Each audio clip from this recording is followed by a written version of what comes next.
Welcome to Eye Contact. I'm Paull Rosen, and today we're going to talk about learning the first phaco.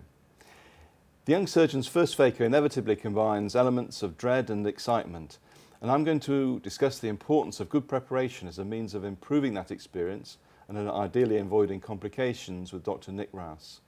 Nic, welcome, and congratulations on becoming the board member of the ESCRS. Thank you.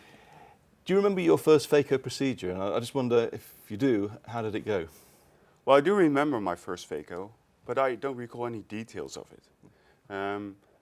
With your first phaco, you're so focused on the details and going through the phaco that you forget about your environment. You don't notice anything else besides looking at the tip of your instruments.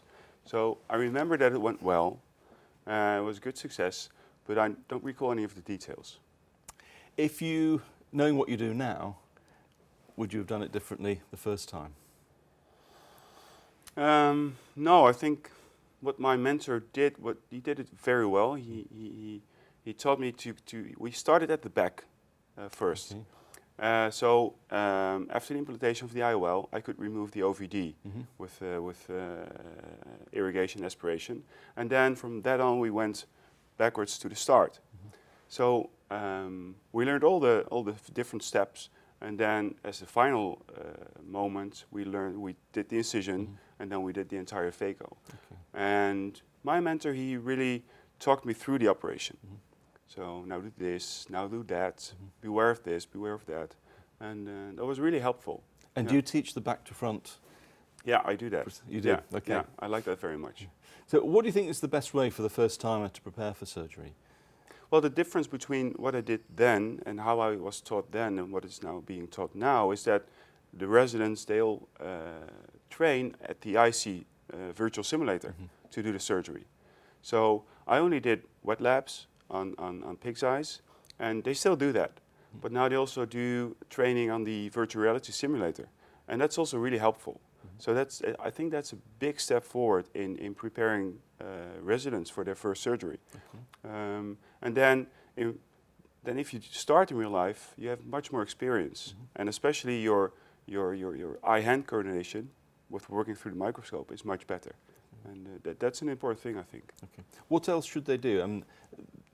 I would expect them to learn how the phaco machine works, watch YouTube videos perhaps. Is there anything else that the new surgeon should be doing before they do their first phaco? Well, I think it's very important to know how your foot pedal works with the microscope and the phaco machine. And I think that many residents actually don't look at that beforehand. They're fixated on doing their first phaco, but forget to do these kind of technical things. So how does the microscope work and how does the phaco machine work? I learned a lot from Brian Little's iMovies videos. I've seen them all. Excellent, and I learned a lot of that from that. So I think that's an important thing as well. Now, one of the sort of ethical issues is how do you choose the first patient? Yes. What do you look for? What do you say to the patient? How do you consent them? I'm looking for very easygoing patients with no risk factors, no comorbidity, no glaucoma, pseudoexfoliation, or things like that, and a 2+, 3+ nuclear cataract. I think those are ideal with large pupils. And we asked the patient beforehand, when we list the patient for surgery, if they would allow a resident who's being trained as an ophthalmologist, as a surgeon, if they find it okay, if they will be operated under supervision by a resident. And I have to say, many people agree, because they say, well, they have to learn it as well. And if I don't allow it, who will? And then nobody else knows how to operate. And then they say, well, you're with them, you're supervising, and I trust you, so that's good. But many people allow that. If this said the same to you, would you let a resident do his first cataract operation? I'm afraid that I still have to, when I develop a cataract, I will be very careful in who I select in operating my cataract, and I don't know yet. If we just talk about a moment about complications, how do you coach them to avoid complications? Well, that's very difficult. When I first started mentoring residents in doing the surgery, I was too late noticing the complication. But when you get more used to teaching the surgery, you see other signs that will eventually lead to the complication. So you see beforehand, like a minute or 2 minutes beforehand, that the resident is heading towards a complication. So then you can tell the resident, okay, please do this, please do that, like a shallowing of the anterior chamber, and then they make the rhexis, or a very unstable anterior chamber. You will know, okay, this is a risk factor for a posterior capsule rupture. So we'll see beforehand if there are building up risk factors for a complication. And you can then tell them to look for these risk factors and say, okay, let's try to do this or that, so to avoid the risk factor and avoid the complication.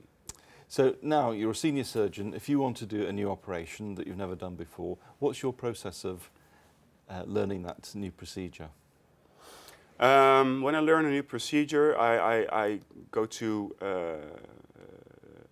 published articles on it. JCRS has lots of techniques in surgery. I go to iTube, YouTube, and I prepare a list of how to do the surgery. So what do I need for the surgery?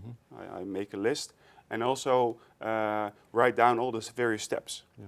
And I put that in the OR, and so I follow the steps, so I don't forget anything. And that's how I do that. Okay.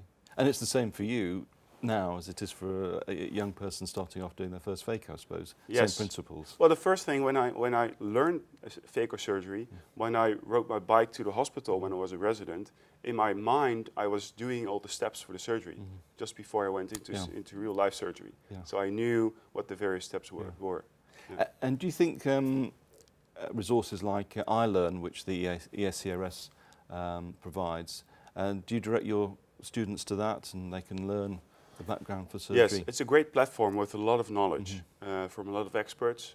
So I think that's also a very important site to go to learn various things about phaco surgery, difficult cases, more standard cases. Yes, I do agree.